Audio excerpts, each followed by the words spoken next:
Sampai mana kita, Ustaz? Halaman 15 kemarin, Ustaz. Ada ditandai sampai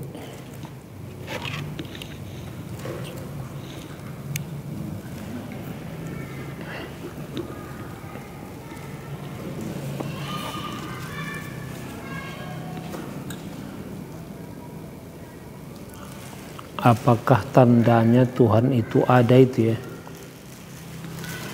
Ya, apa sebab Tuhan tidak bisa dirasa dengan Ya. tangan? Iya. Oh, namanya enggak boleh. Iya, lupa kalau Itu ya. Baiklah. Assalamualaikum warahmatullahi wabarakatuh. Ila hadratin Nabil Mustafa Muhammadin sallallahu alaihi wasallam wa ala alihi wa li ashabihi wa li zurriyatihi wa li kafatil anbiya'i wal mursalin wa li arwahi abaina wa ummahatina wa ila arwahil muslimina wal muslimat min masyarikil ardi ila magharibiha wa khususan li arwahi ulama'ina wa asatidina wa muallimina al-fatihah. A'udzu billahi minasy syaithanir rajim. Bismillahirrahmanirrahim. Alhamdulillahi rabbil alamin arrahmanir rahim maliki yaumiddin iyyaka na'budu wa iyyaka nasta'in ihdinas siratal mustaqim siratal ladzina an'amta 'alaihim ghairil maghdubi 'alaihim waladdallin. Amin. Alhamdulillahi rabbil alamin wassalatu wassalamu ala asyrafil anbiya'i wal mursalin sayyidina wa maulana Muhammad wa ala alihi wa sahbihi ajma'in, amma ba'd. Segala puji bagi Allah Subhanahu wa ta'ala. Dengan tidak bosan-bosannya kita mengucapkan Alhamdulillahi Rabbil Alamin sebagai bentuk kesyukuran kita atas nikmat yang Allah berikan kepada kita. Kemudian salawat beriring salam semoga tercurah kepada junjungan alam baginda kita Nabi besar Muhammad sallallahu alaihi wasallam. Mudah-mudahan kita di hari akhirat nanti mendapatkan syafaat dari beliau. Amin ya rabbal alamin. Bapak-bapak hadirin yang dimuliakan Allah, anak-anak kami yang disayangi Allah Subhanahu wa taala. Kita lanjutkan kajian kita tentang tauhid pada malam hari ini, masih berkisar tentang masalah sifat Allah wujud ya, sifat wujud. Wujud artinya ada. Halaman 15 ya. Qala al-musannif rahimahullah. Apa sebab Tuhan tidak bisa dirasa dengan tapak tangan? Jawabnya karena Tuhan bukan zat yang baharu. Jadi ini rasa tapak tangan ini kan termasuk panca indera. Yang lalu sudah sama kita ketahui, untuk mengenal Allah tidak bisa Allah dikenal dengan panca indera. Allah nggak bisa dikenal dengan penglihatan kita. Allah nggak bisa dikenal dengan pendengaran kita. Allah nggak bisa dikenal dengan penciuman hidung kita. Allah juga nggak bisa dikenal dengan rasa tapak tangan kita. Begitu juga Allah nggak bisa dikenal dengan pencicipan kita. Ya, kenapa Apa sebabnya Tuhan tidak bisa dirasa dengan tapak tangan? Karena Tuhan bukan zat yang baharu. Berarti yang bisa dikenal dengan rasa tapak tangan itu adalah yang baharu selain Allah Subhanahu wa ta'ala, ya.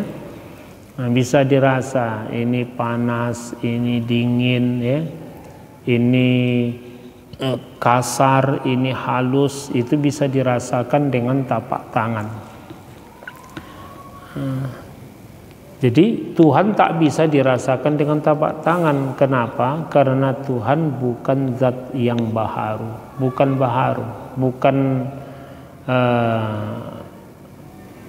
bukan alam, bukan zat yang baharu, bukan zat yang berubah-ubah.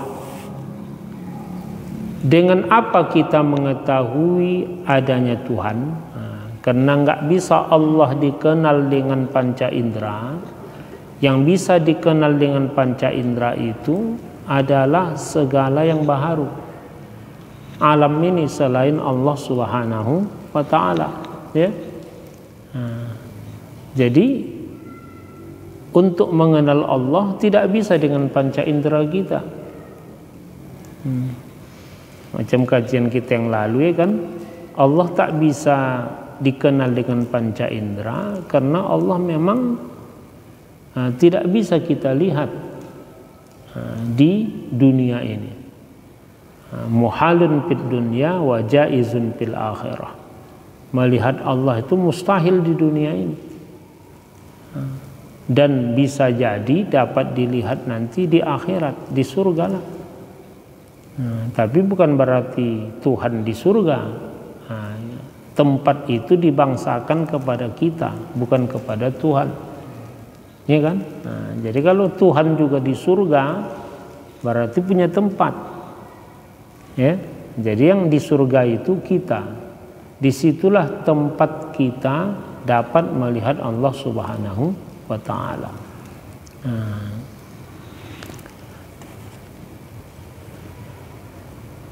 Begitu juga yang lain-lain, ya. Tuhan tak bisa didengar karena kalam Allah tidak berhuruf dan tidak bersuara. Jadi dengan apa kita mengetahui adanya Tuhan? Jawabnya di sini dengan dalil-dalil. Apa arti dalil-dalil? Artinya adalah tanda dan keterangan, tanda-tanda. Apakah tandanya bahwa Tuhan itu ada? Apa tandanya bahwa Tuhan itu ada? Artinya untuk mengetahui adanya Tuhan perlu kita ada tanda. Jadi apalah tandanya bahwa Tuhan itu ada? Tandanya adalah sekalian alam ini, sekalian yang baharu. Itulah tandanya bahwa Tuhan ada, ya kan? Dengan adanya alam ini, berarti alam yang begitu besar tidak mungkin terjadi dengan sendirinya, ya. Berarti setiap apa yang ada yang menjadikan. Tidak masuk ke dalam akal kita apa yang ada ini terjadi dengan sendirinya. Tentu saja ada yang menjadikan. Kira-kira alam yang begini besar, berarti yang dikatakan alam itu apa saja selain Allah alam namanya. Iya kan? Alam namanya. Apa saja selain Allah namanya alam. Begitu banyak, begitu besar, tidak mungkin terjadi dengan sendirinya. Jadi itulah tandanya bahwa Tuhan ada. Itulah tandanya bahwa Tuhan ada. Dengan kalimat ini, tanda-tanda Tuhan itu bisa dilihat dari alam semesta. Yang jadi pertanyaan itu bagaimana kalau seandainya kita mengajarkan ke anak-anak? Ya, memang anak-anak ini kan memang pemikirannya kan dia polos kan. Kita sendiri pun dulu, Anda sendiri kalau kecil tuh ngebayangin bahwa ya namanya Tuhan tuh ilmu putih, Kalau hantu itu hitam. Iya. Gitu. Jadi pemahaman yang kayak gitu-gitu bener nggak? Sementara di sini kan pemahaman kita bahwa alam ini menjadi bukti bahwa Allah itu ada, Tuhan itu ada karena menciptakan alam ini. Jadi kira-kira apalah tahapannya kalau anak-anak itu? Gini, kalau untuk anak-anak kita ini, kalau anak itu sudah mumayyiz, jangan dulu ilmu tauhid yang kita ajarkan. Pertama itu disuruh diajarkan bagaimana dia bisa mentauladani baginda kita Muhammad sallallahu alaihi wasallam. Itu pertama. Sirah berarti. Iya, sirah. Ajarkan kepada dia tentang siapa nabi kita, siapa ayahnya, siapa maknya, kapan dia dilahirkan, kapan dia meninggal, di mana dia lahir. Kita ajarkan pertama anak-anak sebesar ini cara mentauladani nabi. Kan gitu. Jadi kewajiban mengajarkan tauhid kepada anak kita ataupun dia wajib belajar tauhid setelah baligh. Baligh. Tapi kalau itu di Quran surah Luqman itu, iya. Itu kan jadi referensi kita untuk mengajarkan anak-anak. Tapi bukan anak kecil. Oh, itu bukan anak kecil. Bukan anak kecil. Karena di situ disebutkan pertama kali. Ya bunayya la tusyrik billah innasyirka la zulmun azim. Ya bunayya. Memang cerita Al-Quran itu seolah-olah anak itu kecil. Iya, itulah. Iya kan? Pemahamannya begitu. Bunayya itu kan kalau dalam bahasa Arab namanya isim tasghir. Dari kata ibnun menjadi apa namanya? Ibnun menjadi diidofahkan dia dengan ya mutakallim. Nah, jadi bunayya. Bunayya itu dia bukan anak kecil, tetapi itu panggilan dengan rasa kasih sayang.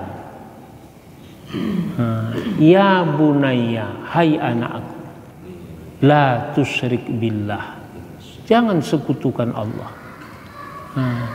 Jadi yang menerima itu bisa hanya orang dewasa nih.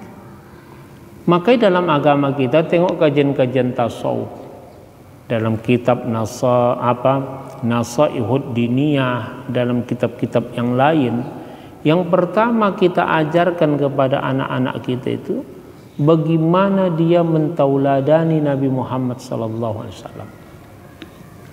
Begitu. Itu yang pertama. Jadi kalau biasa dia mentauladani Nabi Muhammad, ada rasa cintanya kepada baginda Nabi, nanti setelah mereka baligh barulah kenalkan mereka tentang Tuhannya. Kalau memang sholat tuh memang dari anak umur 7 tahun sudah disuruh sholat, ya kan? Walaupun mereka belum baligh, tetapi kewajiban untuk sholat dia setelah baligh. Kalau belum baligh dia tidak wajib dia sholat. Tapi bagi kita orang tuanya wajib memerintahkannya sholat kalau anak itu udah umur 7 tahun. Ya kan? Jadi jangankan anak-anak sebesar ini, kadang kita yang udah dewasa nih aja pun mencerna ilmu tauhid nih payah. Iya kan? Kita cerita wujud, paling pun orang-orang ini hanya bisa menghafal wujud, qidam, baqa, dilagukan. Tapi apa makna wujud itu sebenarnya? Apa makna qidam? Apa makna baqa? Apa tahu orang itu? Belum bisa dicerna orang itu. Makanya bukan itu yang pertama diwajibkan mereka untuk mengetahui. Ajarkan kepada mereka cara mentauladani Nabi. Kalaupun apa, ya sekedarnya aja lah. Tuhan ada, kan gitu kan? Tuhan ada. Apa buktinya Tuhan ini ada? Ya buktinya adanya alam inilah. Apa bisa dicerna seorang anak sampai semendetail mungkin? Tidak bisa. Nah, dan kewajiban itu baru ada setelah baligh. Setelah baligh baru ada kewajiban itu. Kan gitu. Jadi kepada anak-anak kita yaitu sirah nabawiyah itu ya. Kalaupun kita mau mengajarkan sholat, bisalah sholat kita ajarkan kepada mereka bagaimana supaya mereka betul sholatnya, betul puasanya. Kalau tauhid, jam tadi pagi lah saya di Pai Pasir sana mengajar tauhid di rumah orang. Yang baik kita bahasa Arab tentang wujud juga lah. Diterangkan apa itu wujud. Wujud itu adalah menurut imam selain Imam Abu Hasan al-Asy'ari, dia adalah al-halul wajibatu lidzat, keadaan atau hal yang wajib bagi zat. Mulai mengkerut nampak saya muka bapak-bapak itu. Apa pula ini? Begitu, ya? Udah bingung. Jadi itu ya. Yang tauhid ini ya sekedarnya aja lah. Kalau tentang ibadah-ibadah, ya ajarkan kepada mereka yang sebenarnya, walaupun belum wajib mereka menjalankan ibadah itu. Tapi ajarkan yang sebetulnya. Jangan macam tadi. Setan itu ilmu hitam, Tuhan itu ilmu putih. Itu kan bisa menyesatkan juga untuk anak-anak kita itu. Udah ajarkan aja yang sebenarnya. Allah ada. Allah tuh kekal. Allah tidak mati sampai kapanpun. Bahasa-bahasa sederhana aja kita sampaikan untuk anak-anak itu. Iya kan? Setelah dia dewasa, barulah. Makanya mengetahui akidah yang 50 itu wajib bagi setiap orang Islam yang baligh dan berakal.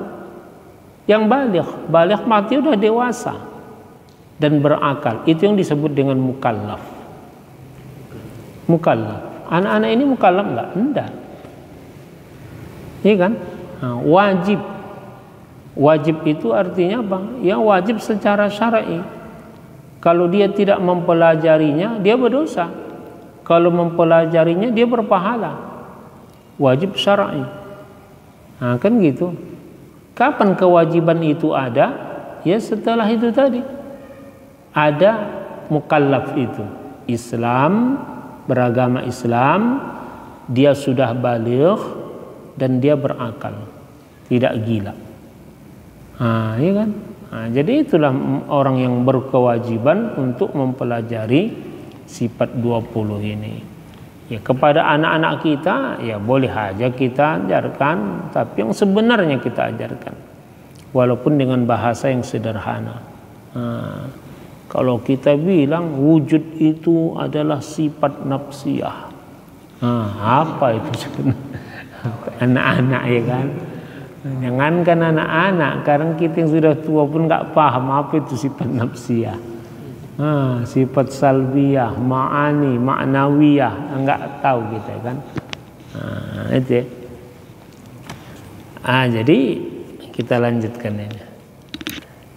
Jadi untuk mengetahui adanya Tuhan, ya, perlu ada dalil atau bukti. Perlu tahu dalil atau bukti. Apalah dalil atau bukti adanya Tuhan? Ya, adanya alam ini. Yang dimaksud dengan alam, masih wallah alamun, apa saja selain Allah alam itu. Ya kan? Apa saja selain Allah alam. Jadi tidak diterima oleh akal adanya sesuatu, tidak ada yang menjadikan. Tidak mungkin sesuatu itu terjadi dengan sendirinya. Nanti kelanjutannya itu nanti sedap ini, banyak contoh-contoh sehingga mengkuatkan akidah dan keyakinan kita. Memang betul-betul adanya Tuhan. Jadi kalau di sini Apa buktinya adanya Tuhan? Adanya alam ini. Itu yang disebut dengan dalil ijmali, dalil ringkas, dalil yang global. Jadi bagi kita, bagi orang yang tidak bisa mencerna ilmu tauhid dengan baik, memadailah bagi dia hanya mengetahui dalil ijmali. Kalau bisa mencerna dengan baik tentang ilmu tauhid ini, wajib dia mempelajari tauhid itu dengan dalil tafsili, dalil yang terperinci.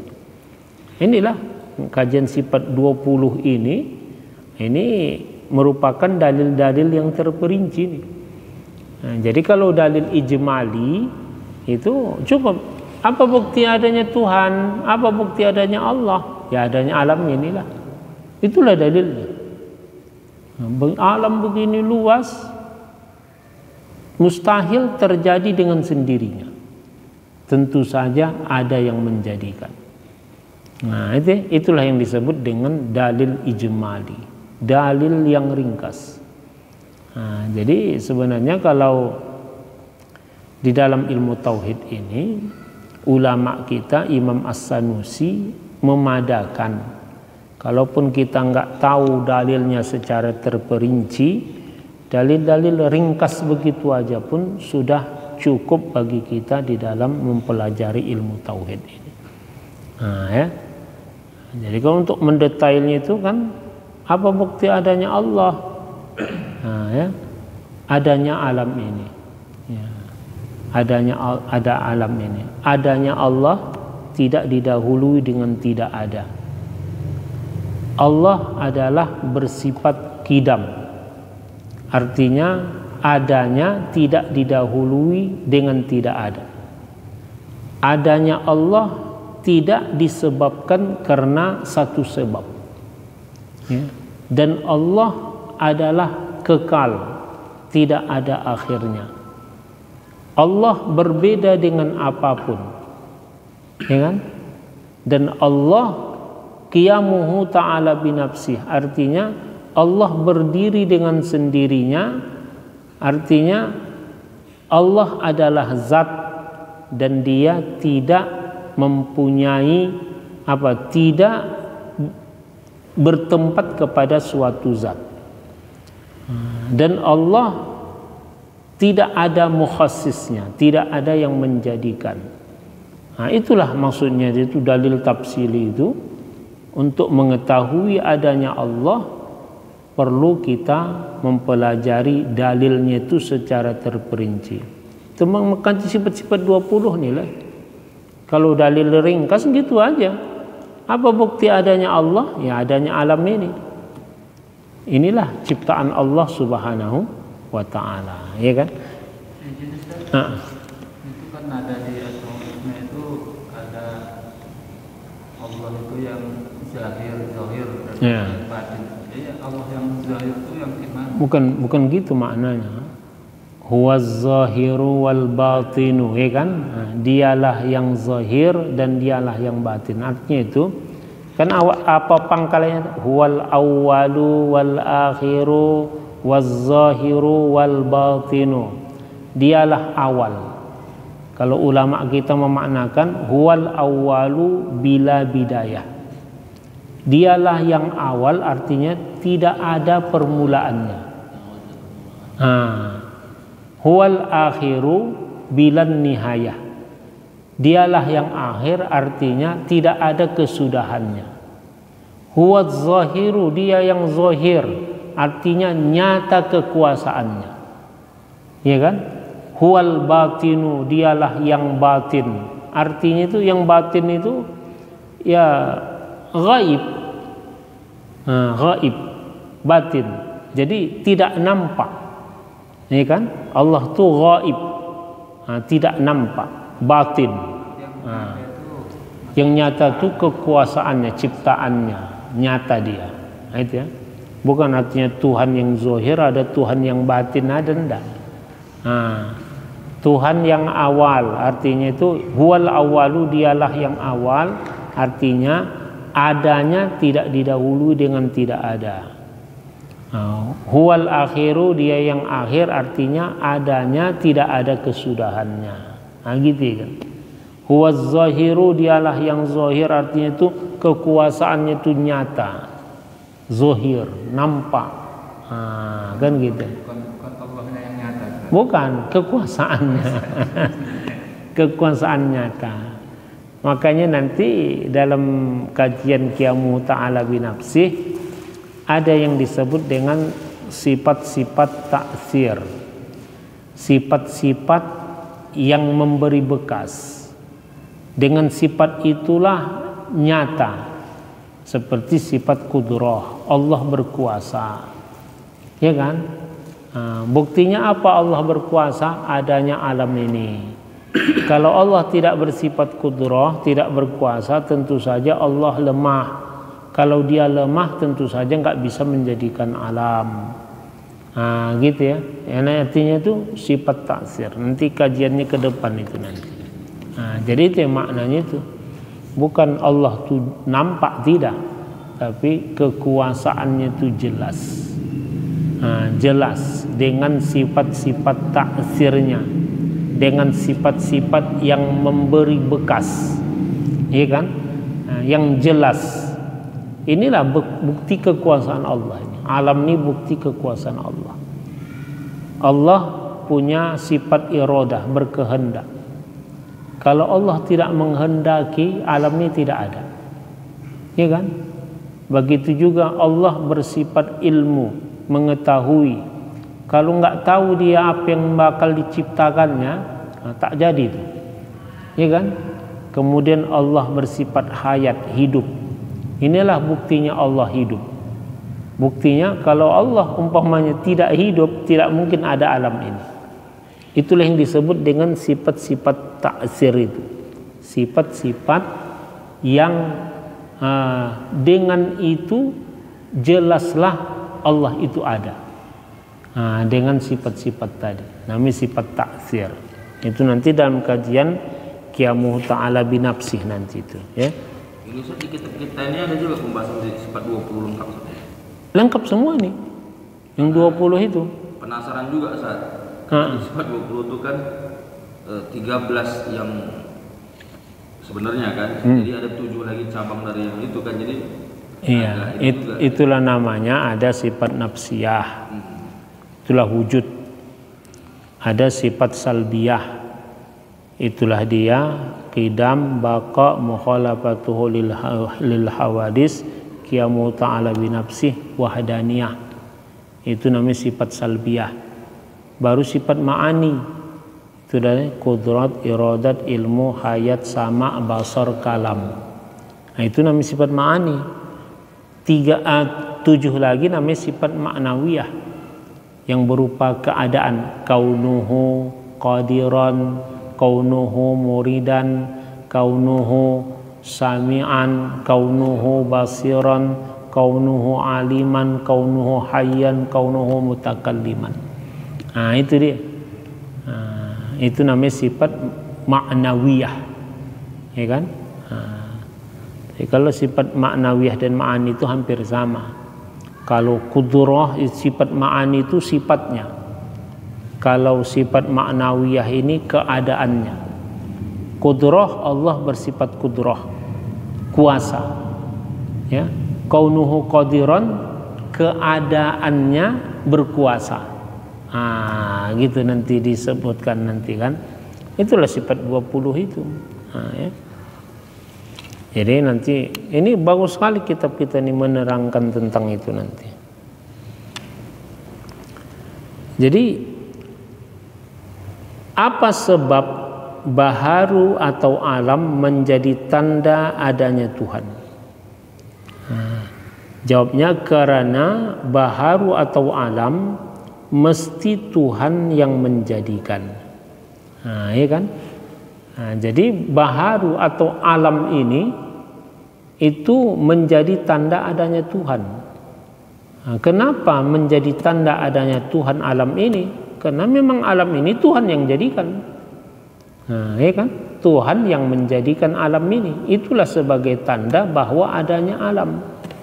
Jadi tidak mungkin adanya alam, tidak ada yang menjadikan.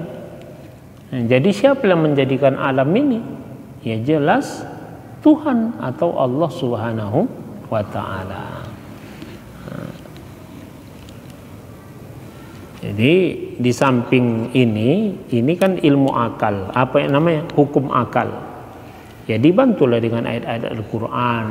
Banyak ayat Al-Quran menyatakan ya Allahu badi'us samawati wal ar, Allah menciptakan langit dan bumi, kan.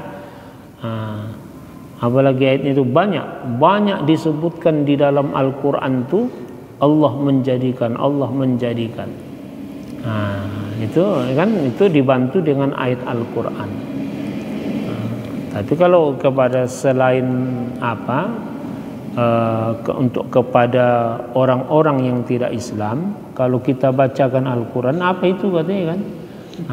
Makanya dipakailah hukum akal ini, hukum akal. Jadi tidak mungkin ada sesuatu kalau tidak ada yang menjadikan. Berarti yang menjadikan itu adalah Tuhan atau Allah Subhanahu wa ta'ala. Di mana kita tahu bahwa Tuhan yang menjadikan alam? Di mana kita tahu bahwa Tuhan yang menjadikan alam? Ingat ya, yang dimaksud alam itu apa saja selain Allah, itulah alam. Bukan alam semesta. Apa saja selain Allah. Di mana kita tahu bahwa Tuhan yang menjadikan alam?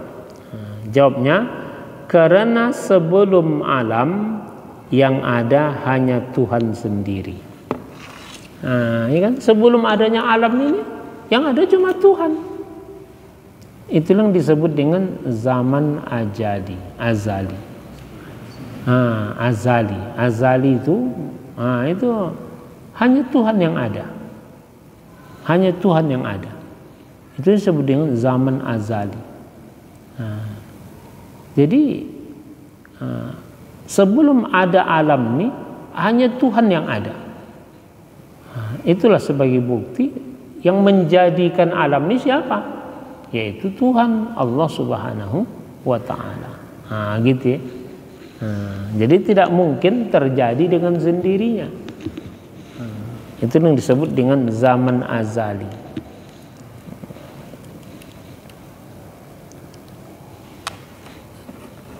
Di sini barangkali alam terjadi sendiri. Ini pula katanya. Kan? Barangkali alam terjadi sendiri. Maka jawabnya di sini mustahil alam terjadi sendiri. Apa sebab alam mustahil jadi sendiri? Karena sebelum adanya sama bandingan adanya dengan tiadanya. Ini. Ya. Apa sebab alam mustahil jadi sendiri? Apa sebabnya alam mustahil jadi sendiri?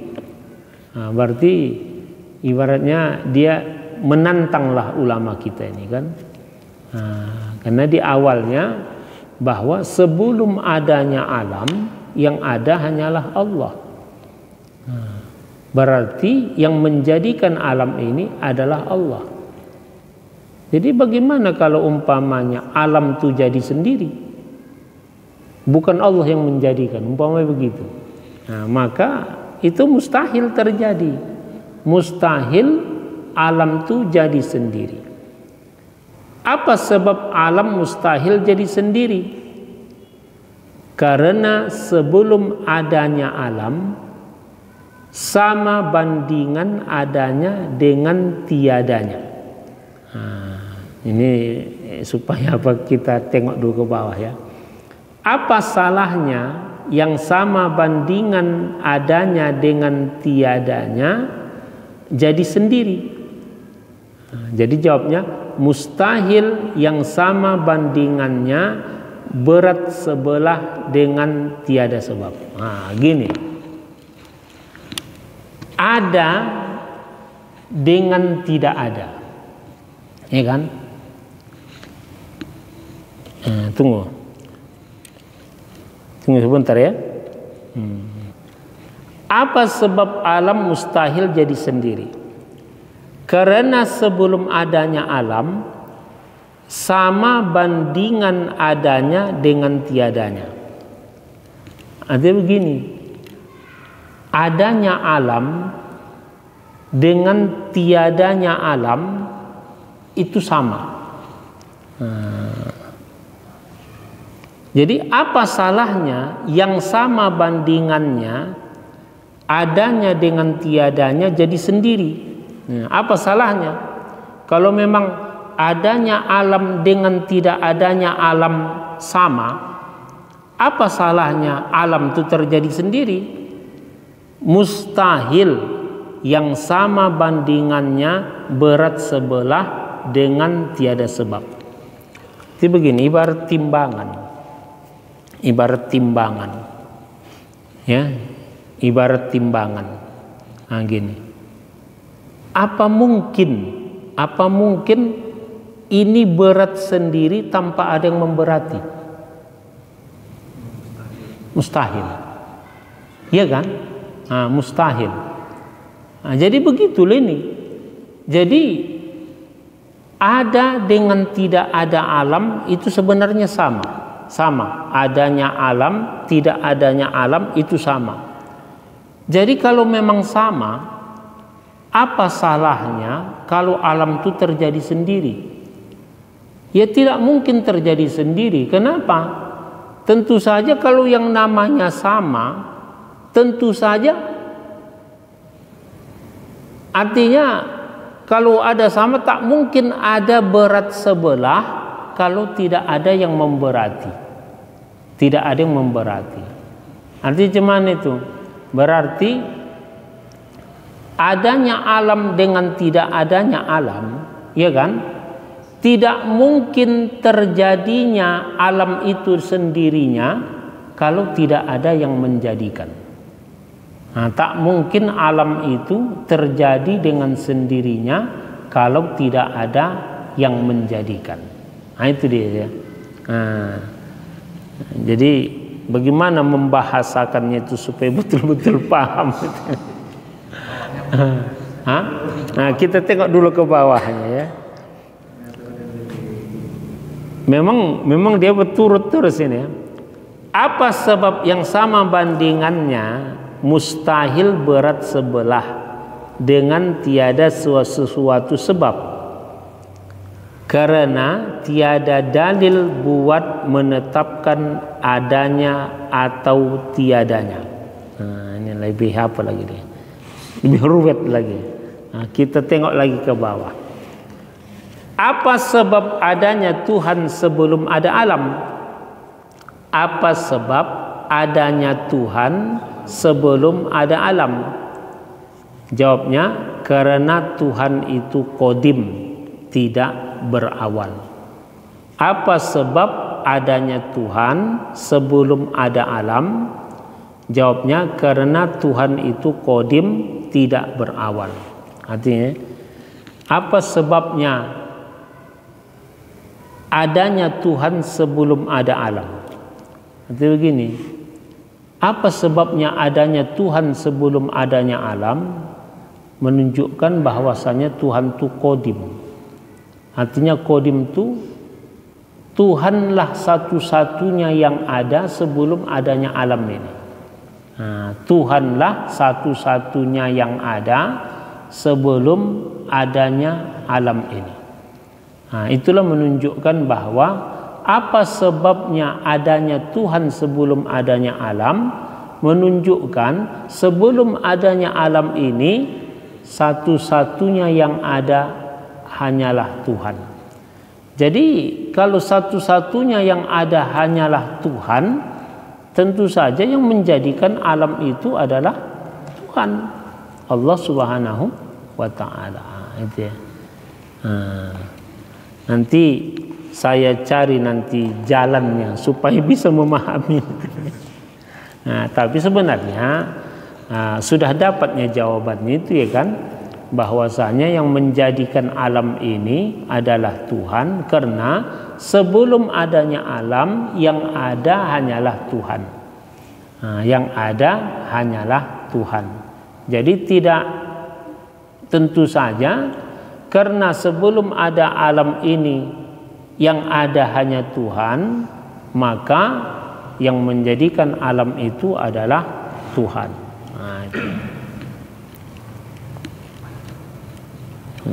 Ini nanti kita apa nih? Benarnya udah pahamnya ini kan, cuma bagaimana membahasakannya itu,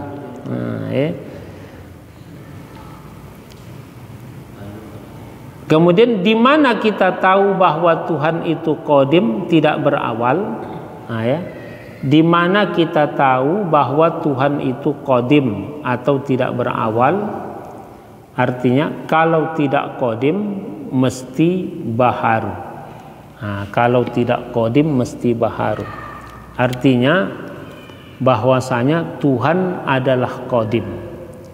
Qadim itu artinya tidak berawal. Ya, jadi kalau Tuhan tidak qadim berarti baharu.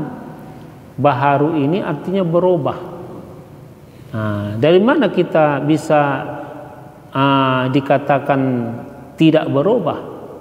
Karena bahwa Allah tidak pernah tidak ada. Ya, kalau macam kita ini baharu atau qadim? Kita baharu. Kenapa? Karena kita awalnya tidak ada, kemudian ada. Tadinya berubah dia. Jadi kalau Tuhan satu-satunya yang qadim, satu-satunya tidak ada perubahan, hanya Tuhan. Kenapa? Karena adanya Tuhan tidak didahului dengan tidak ada.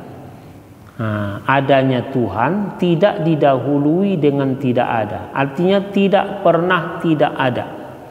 Itulah Tuhan. Itu yang disebut dengan qadim. Itu disebut qadim. Kita ini baharu. Dari mana kita tahu bahwa kita ini baharu? Karena adanya kita diawali dengan tidak ada. Berarti berubah. Awalnya tidak ada menjadi ada. Berarti berubah. Makanya baharu. Sementara Tuhan Allah SWT, dia tidak didahului dengan tidak ada. Berarti tidak pernah tidak ada. Jadi kalau tidak pernah tidak ada, berarti qadim. Tidak ada berubah. Siapa yang seperti itu? Allah lah satu-satunya. Kalau kekal, masih banyak yang kekal selain Allah Subhanahu wa taala. Surga kekal, neraka kekal, roh kekal, aras, kursi itu kekal. Kekal itu tidak ada musnahnya. Kekal artinya dikekalkan Allah Subhanahu wa taala. Itu artinya itu kekal. Iya kan? Tapi yang qadim tidak pernah tidak ada, tidak ada didahului dengan tidak ada. Satu-satunya hanyalah Allah Subhanahu wa taala. Itu ya. Jadi sebelum ada alam, yang ada hanyalah Allah Subhanahu wa taala. Itulah sebagai bukti bahwa yang menjadikan alam ini adalah Allah Subhanahu wa taala. Dan dengan adanya alam ini, itulah sebagai bukti bahwa adanya Allah Subhanahu wa taala. Ada kira-kira yang mau ditanyakan ini?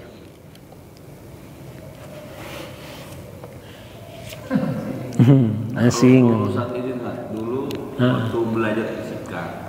Belajar? Fisika. Iya.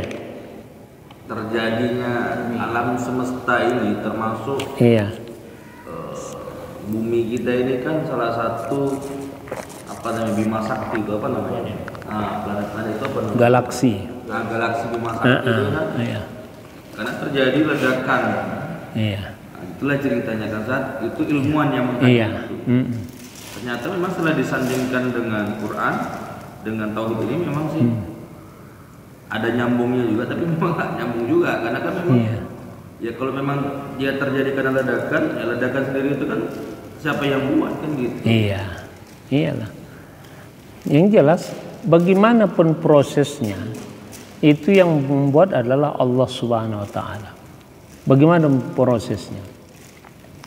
Dan itu proses itu tidak harus seperti itu baru bisa jadi. Kan gitu. Nah, Allah berkehendak itu kan belum tentu apa yang dikatakan oleh ilmuwan itu begitulah proses sebenarnya terjadinya bumi ini. Kan gitu kan? Nah, itu kan cuma itu perkiraan ilmuwan itu kan. Nah, perkiraan. Tapi yang jelasnya bahwa Allah menjadikan sesuatu tidak terkait dengan sebab. Ya. Allah menjadikan sesuatu tidak terkait dengan sebab. Jadi kalaulah Allah menjadikan sesuatu terkait dengan sebab, berarti Allah sifatnya tergagah atau terpaksa karena harus terkait dengan sebab. Sementara Allah fa'alul lima yurid. Allah berbuat sekehendaknya. Jadi tak ada terkait tentang sebab. Jadi ibaratnya Allah menjadikan ini, sebabnya ini tidak ada terkait apa-apa. Nah, ya kan? Nah, jadi itu. Jadi kalaulah Allah terkait dengan satu sebab, berarti Allah tidak mempunyai sifat iradah, tidak berkehendak. Nah, berarti Allah itu terpaksa dengan suatu sebab. Sama halnya seperti Allah hukumnya memasukkan orang yang taat ke dalam surga, begitu juga orang yang maksiat ke dalam neraka, itu hukumnya jaiz. Tidak wajib bagi Allah. Tak wajib. Artinya Allah memasukkan orang yang taat ke dalam surga, itu jaiz bagi Allah. Artinya tidak wajib bagi Allah, tidak mesti bagi Allah memasukkan orang yang taat ke dalam surga. Kalaulah memang wajib bagi Allah memasukkan orang yang taat ke dalam surga, berarti Allah terpaksa. Ada hal yang memaksa bagi Allah. Karena memang kalau memang orang yang taat wajib masuk ke dalam surga. Nah, kan gitu. Jadi Allah tidak terkait dengan itu. Jadi berarti istilahnya apa tuh Ustaz? Karena memang dalam Quran itu Ustaz. Iya. Seperti misalnya di Al-Baqarah ayat yang ke-25. Iya. Basyiril ladzina amanu wa 'amilus shalihati anna lahum jannatin tajri. Iya. Kan orang yang beriman dan beramal soleh itu kan Allah menjanjikan kan gitu. Berarti kan memang itu kan dalil itu memang dari Allah. Iya. Kemudian memang sudah ada kepastian. Iya. Tadi yang Ustaz sampaikan itu janji Allah. Ya. Nah, apakah itu wajib bagi Allah? Enggak memang. Ya udah. Berarti itu apa namanya? Nah, secara tauhidnya Allah tidak berkewajiban memasukkan orang yang taat ke dalam surga. Tunggu ya. Kalau Allah berkewajiban memasukkan orang yang taat ke dalam surga, berarti Allah sifat terpaksa. Allah terpaksa. Jadi kalaupun Allah memasukkan orang yang taat ke dalam surga karena Allah sayang kepadanya, rahmat Allah, makanya yang memasukkan kita ke surga bukan amal kita, tapi karena rahmat. Karena Allah sayang sama kita. Nah, iya kan? Nah, dan Allah memasukkan orang yang maksiat ke dalam neraka karena adilnya Allah. Sehingga mereka pantas untuk masuk dalam neraka. Allah punya sifat keadilan, kan gitu. Buktinya, kenapa bukan amal kita yang memasukkan kita ke dalam surga? Sebenarnya amal kita ini tidak pantas sebagai modal untuk masuknya ke dalam surga. Ini kan? Salat kita mau memasukkan kita ke dalam surga. Salat pun tak ada khusyuknya. Mungkin bisa tak sah. Puasa kita mau memasukkan kita ke dalam surga. Nah, puasa kita belum tentu sah. Iya kan? Kalau bukan karena Allah sayang sama kita, takkan masuk surga kita. Kan gitu. Makanya dalam doa kita itu Rabbana taqabbal minna. Ya Allah, taqabbal. Kalau taqabbal ini kalau di dalam bahasa Arab namanya bina takalluf. Artinya seolah-olah kita memang memaksa Allah. Nah, jadi kalau kita artikan Rabbana taqabbal minna salatana, makna sebenarnya itu, ya Allah, terimalah salat kami walaupun tak pantas untuk kau terima. Itu maknanya itu. Makanya dalam doa kita taqabbal, bukan iqbil. Iya kan? Taqabbal. Terimalah ya Allah salat kami walaupun tak pantas kau terima. Terima puasa kami Allah walaupun tak pantas kau terima. Makanya amal ibadah kita itu tak pantas memasukkan kita ke dalam surga. Iya kan? Nah, jadi kita masuk surga itu memang Allah kena sayang sama kita. Karena ada itu dalam hadis yang sahih itu kan, dalam hadis arba'in itu, seorang pemuda yang beramal ibadah selama 500 tahun. Berdoa dia kepada Allah, ya Allah, panjangkanlah umurku 500 tahun. Kemudian ya Allah, tempatkan saya di suatu tempat yang penghuninya tak ada orang lain kecuali saya sendiri, supaya saya tidak terganggu beribadah kepadamu ya Allah. Kasih saya rezeki yang tidak sulit saya mendapatkannya. Dipanjangkan Allah umurnya 500 tahun. Ditempatkan Allah dia di suatu pulau, penduduknya cuma dia sendiri. Di tempat dia beribadah tuh Allah tumbuhkan makanan yang enak rasanya. Kalau dia mau makan tak perlu banyak waktu. Allah alirkan air yang sangat nikmat rasanya. Kalau dia mau minum tak perlu menyita ibadah dia untuk mengambil minuman itu. Singkat cerita, di dalam hadis arba'in nawawiyah itu disebutkan, nanti di akhirat dipanggil ini, hai fulan kau masuk surga karena rahmatku, kata Allah. Nggak mau dia, ya Allah saya nggak mau masuk surga karena rahmatmu, saya masuk surga, mau masuk surga karena amal ibadah saya yang 500 tahun itu. Nanti kok udah disuruh masuk surga tak mau, maunya masuk surga karena amal ibadah yang 500 tahun. Oh baiklah, sini kau. Dibuat Allah timbangan, ditimbang amal ibadahnya yang 500 tahun, bandingannya dengan mata sebelah aja. Mana yang lebih berat?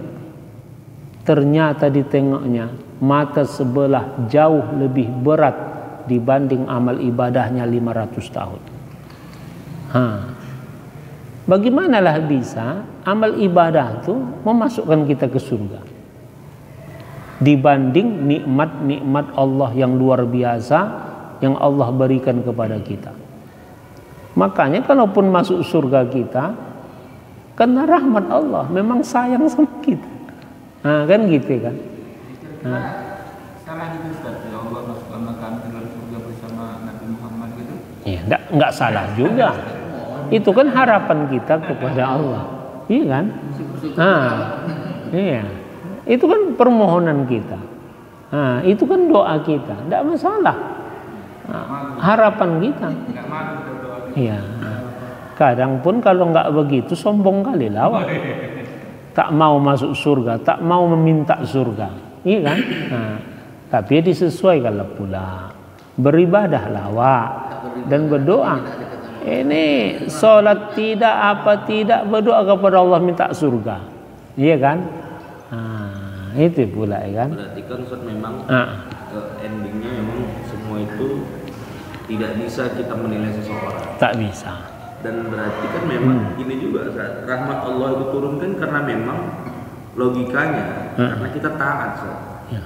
Gini, yang penting bagi kita Allah suruh kita jalankan, Allah larang kita tinggalkan.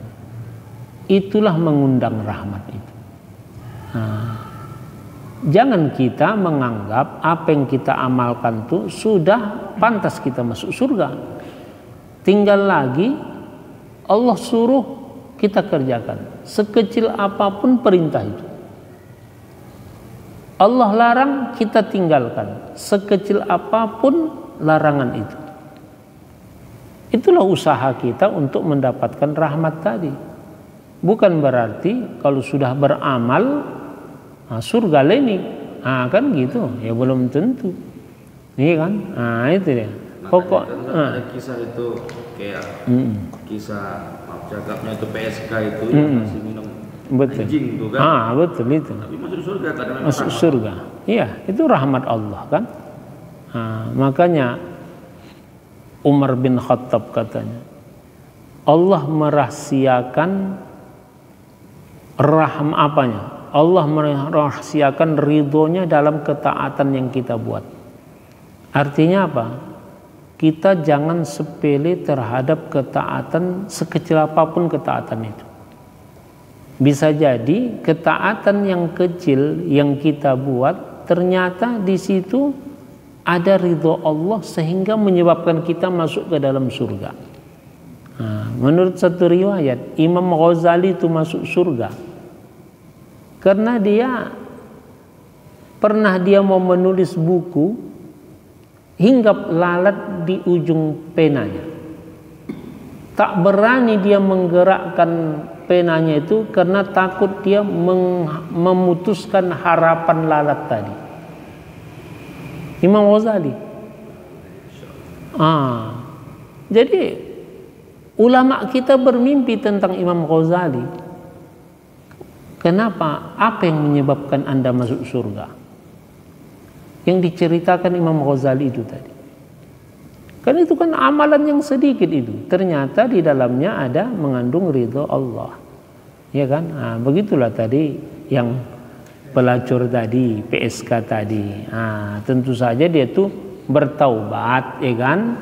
Bertaubat sehingga dengan taubatnya itu diterima Allah dan dia masuk ke dalam surga. Itu. Jadi sekecil apapun yang kita buat amal ibadah itu, lakukan. Bisa jadi di situ ada ridho Allah, ya kan?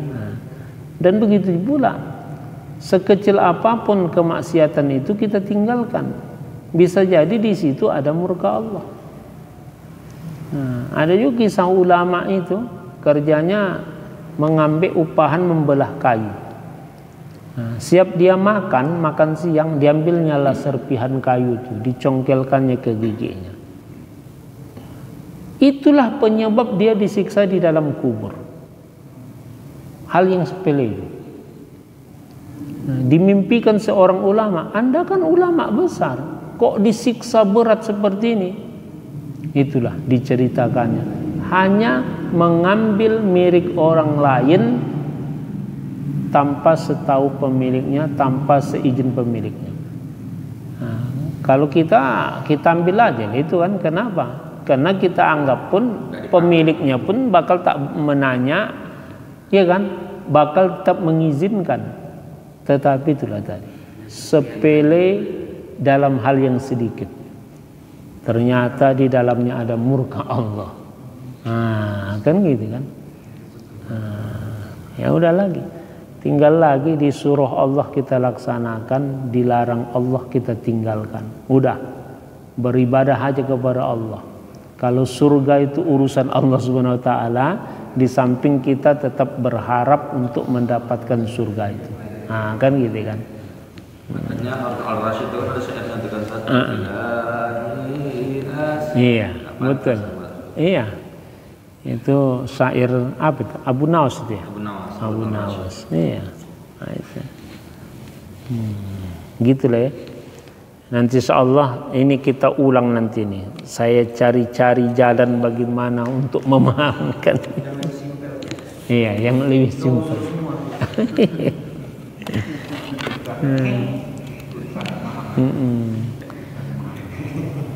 Memang gitu. Apalagi kitab Arab. Tauhid ini, waduh, memang Bekerut muka bapak-bapak itu saya tengok. Payahnya itu memahamkan itu, ya kan? Begitulah ulama kita mengarang, ya kan? Memang ada kadang kitab-kitab tuh dengan bahasa yang sederhana bisa mudah dipahami, ada dengan bahasa-bahasa yang sulit.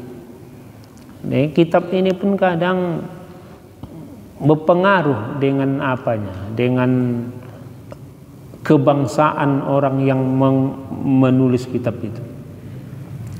Kitabnya Anatut Tolibin atau kitab Fathul Mu'in itu kitab yang termasuk agak sulit dia mencernanya.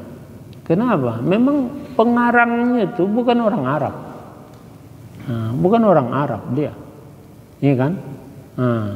Begitu juga.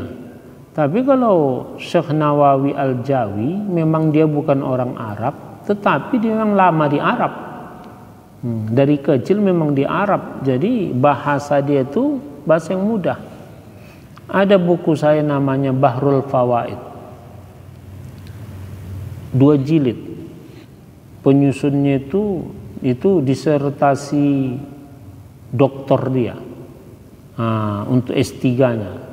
Tapi ditulis dengan bahasa Arab, dia orang Malaysia.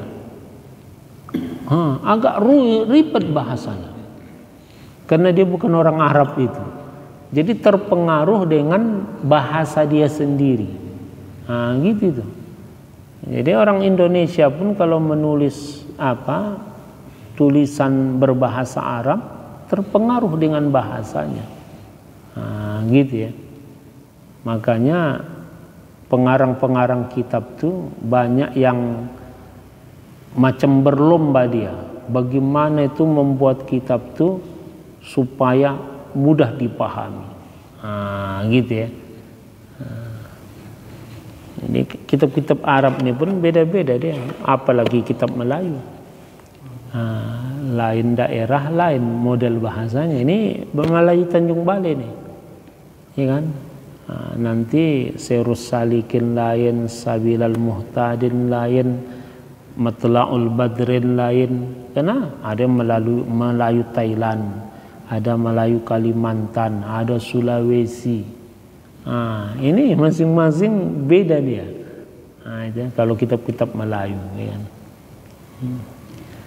Oke lah ya, udah agak malam juga ini. Doalah kita, insyaallah nanti kita lanjutkan ini.